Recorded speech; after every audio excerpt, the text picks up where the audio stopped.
بسم اللہ الرحمن الرحیم. السلام علیکم. میرا نام مبشر لقمان اور آپ دیکھ رہے ہیں مبشر لقمان یوٹیوب چینل.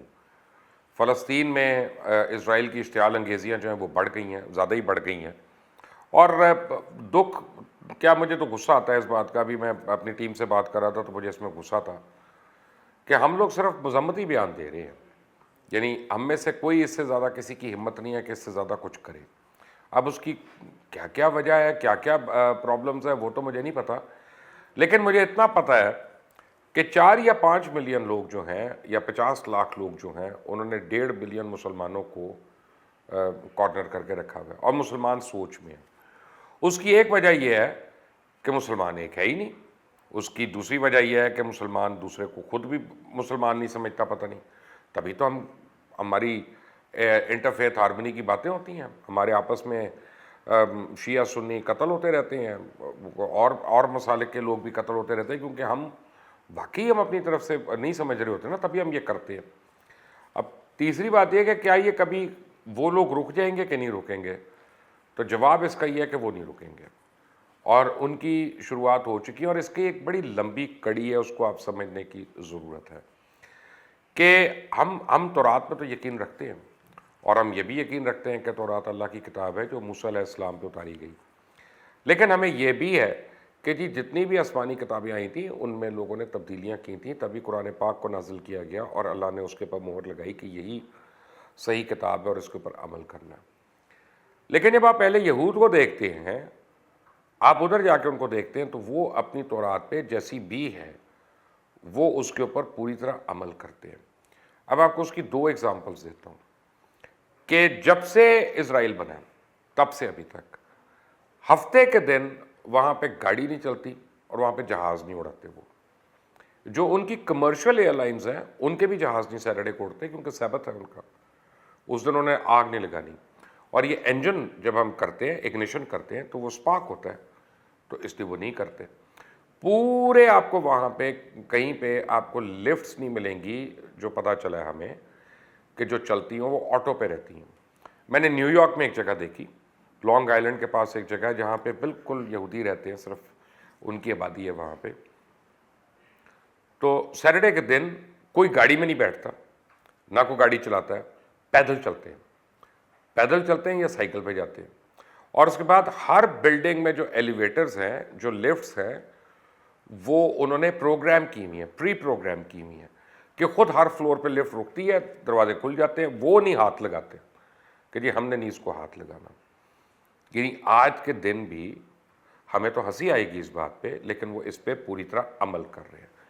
اب انہی کی کتابوں میں اور انہی کے اپنا جو کاغذات ہیں اس میں جو لکھا ہوا ہے کہ یہودی جو ہیں یا آل یہود جو ہیں ان کی پوری دنیا پہ حکمرانی ہوگی جس دن دجال کی واپسی ہے. اب دجال کی واپسی کے لیے ان کے اوپر بڑی شرط ہے, اور ان کے اوپر سب سے بڑی شرط یہ ہے کہ جس دن ٹیمپل آف سولومن جو بعد میں گر کے بیت القدس بن گیا, مسجد اقصیٰ بن گئی, جب وہ تیسری باری کنسٹرکٹ ہوگا, تو تیسری باری کنسٹرکٹ ہونے کے بعد جو دجال ہے, ابلیس ہے, وہ نمودار ہوگا اور ان کو طاقت دلوائے گا اور ان کے تمام دشمنوں کو ختم کرے گا. اب انہوں نے یہ فیصلہ کر لیا کہ 2 دفعہ تو ہو چکی ہے اس کی کنسٹرکشن. ایک دفعہ تو حضرت سلمان علیہ السلام کے زمانے میں ہوئی, اور دوسری بار جو ہے مسجد اقصیٰ بنی وہ, اب تیسری بار ہونا ہے. تو آپ دیکھیں انہوں نے کہاں پہ لڑائی شروع کی, انہوں نے مسجد اقصیٰ کے اندر لڑائی شروع کی اور 27 رمضان المبارک کو شروع کی. اور اس کے پیچھے انہوں نے قانون سازی بھی کرتے گئے کہ جس دن پچھلے امریکن پریزیڈنٹ نے, ڈونلڈ ٹرمپ نے, یہ اناؤنس کیا تھا کہ اب یروشلم جو ہے وہ کیپٹل ہوگا اسرائیل کا اور ہم اس کو ریکگنائز کر رہے ہیں, تو ان کے سپریم کورٹ نے یا ان کے اعلیٰ ترین عدالت نے یہ فیصلہ کر دیا کہ اب یروشلم میں کسی غیر یہودی کا رہنا جائز نہیں ہے, کیونکہ یہ ہمارا شہر ہے. اچھا, جو نیو یارک وغیرہ کے یہودی ہیں یا اور جگہوں پہ رہنے والے یہودی ہیں وہ ان کے بڑے خلاف ہیں, وہ اتنے ہی خلاف ہیں جتنا آپ اور ہم ہیں, کیونکہ وہ یہ کہتے ہیں کہ ہماری کتابوں میں یہ بھی لکھا ہوا ہے کہ جس دن یہ اپنے گھر پہ واپس آ جائیں گے یا ہوم لینڈ پہ واپس آ جائیں گے اور یہ وہاں قبضہ کریں گے, وہ قیامت, قرب قیامت ہے اور بہت بڑی نشانی ہے قیامت آنے کی. تو وہ کہتے ہیں مت کرو, اسرائیل کو چھوڑ دو, اس پہ قبضہ مت کرو, یروشلم کو بالکل اپنا نہ بناؤ ورنہ قیامت آ جائے گی. لیکن ہر جگہ وہاں پہ بھی فنڈوز ہیں. اب وہ جو فنڈوز ہیں وہ کیا کرتے ہیں, وہ ان کا یہ کہنا ہے کہ جس دن ہم نے مسجد اقصیٰ کی جگہ ٹیمپل آف سولومن دوبارہ سے بنا دیا, اگر ہم نے نعوذ باللہ اس کو شہید کر کے, تو پھر دجال آ جائے گا, اور دجال آ جائے گا اور ہماری لاٹری نکل جائے گی. اب یہ لڑائی شروع ہو گئی ہوئی ہے, اور وہ کیا کر رہے ہیں, سپریم کورٹ سے آرڈر لے کے وہ جتنے بھی مسلمان ہیں ان کو وہاں سے جلا وطن کر رہے ہیں. یہ صرف پکڑ دکڑ صرف یہ نہیں ہے کہ جناب میں نے آپ کے گھر پہ قبضہ کرنا ہے, آپ نے کسی کی دکان پہ قبضہ کرنا ہے تو ہم لڑائی کر رہے ہیں, ہم نے جھگڑا کر لیا, کوئی تیسرا ہمیں صلح کرائے گا. اگر میں اپنا مذہبی ایمان سمجھ کے یہ کر رہا ہوں, فریضہ سمجھ کے یہ کر رہا ہوں, تو پھر تو اس میں بڑی طاقت آ جاتی ہے انسان میں. آپ اس میں بالکل آپ سنتے ہی نہیں, آپ وہ سننے کو تیار نہیں ہیں. وہ ریشنل ان کے لیے بیکار ہے, کیونکہ انہوں نے دجال کی آمد کے لیے اپنے اوپر لگائی ہوئی شرط کو پورا کرنا. یہ اب شرط ہمارے اوپر ہے, یہ امتحان میرا اور آپ کا ہے, یہ امتحان تمام مسلمانوں کا اور اسلامی ممالک کا ہے کہ وہ ان کے آگے سیسا پھیلائی دیوار بن کے کھڑے ہوتے ہیں یا نہیں ہوتے. اتنے دن کے بعد اب OIC نے طے کیا کہ ہم نے مذمت کرنی ہے. اتنے دن کے بعد اب جو ہے یونائٹڈ نیشنز جو ہے اس نے اس کے اوپر اجلاس بلایا ہوا ہے, ابھی تو وہ ہونا ہے, پھر اس کی کارروائی ہوگی. اور اتنے دن گزر گئے ہیں, کسی مسلم کنٹری نے کسی چیز کو بائیکاٹ نہیں کیا. ان کی جن کے ان سے سفارتی تعلقات بھی ہیں وہ بھی الحمدللہ قائم ہے. میں یہ ایز اے پن انٹینڈڈ کہہ رہا ہوں. اور جن کے وہاں پہ سفیر وغیرہ ہیں, میرا خیال ہے شاید ایک آدھے نے کیا ہو, لیکن وہ بھی وہیں پہ ہیں. ان کی اپنی ٹریڈ بھی چل رہا ہے, سب کچھ چل رہا ہے, تو ان کو کیا فرق پڑے گا. اگر آپ واقعی سمجھتے ہیں کہ ہم مسلمانوں کو کسی طرح کھڑے ہونا ہے اور ہمیں فلسطینیوں کو یہ حق خود ارادیت دلوانا ہے, تو اس کے لیے پہلے ہمیں آپس کے اختلافات بلا کر اپنے فرقوں کو پس پش ڈال کے صرف مسلمان بن کر جو ہے پھر ہم کو اس کا جواب دینا. ہمیں جواب بھی دینے کی ضرورت نہیں. جس دن ان کو پتہ چل گیا کہ ہم سارے ایک ہو گئے, وہ پیچھے ہو جائیں گے. یہی تڑی بہت ہے.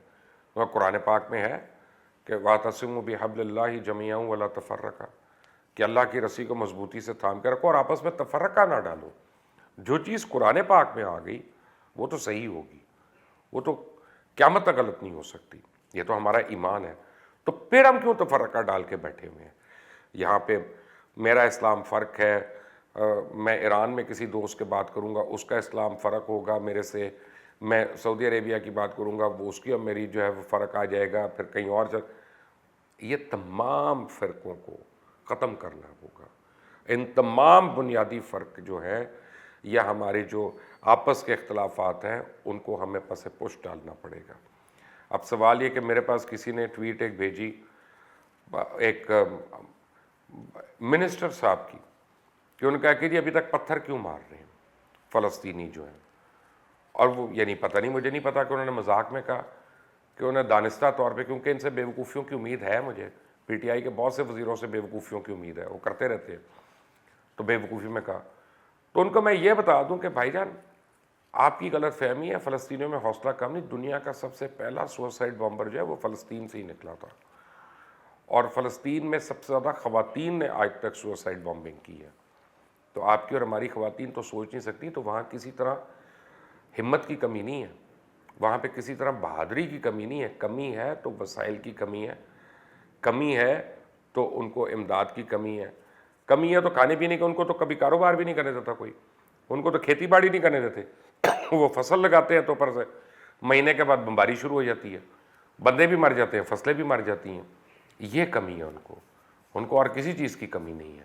لیکن اگر آج ہم واقعی اہل فلسطین کے لیے کچھ کرنا چاہتے ہیں تو تمام مسلمانوں کو اپنے تمام اختلافات بھلا کر جو ہے وہ ایک ہونا پڑے گا, ورنہ وہ اپنی کروسیڈ پہ نکلے ہوئے ہیں, وہ دجال کو لانے کے لیے نکل پڑے ہیں.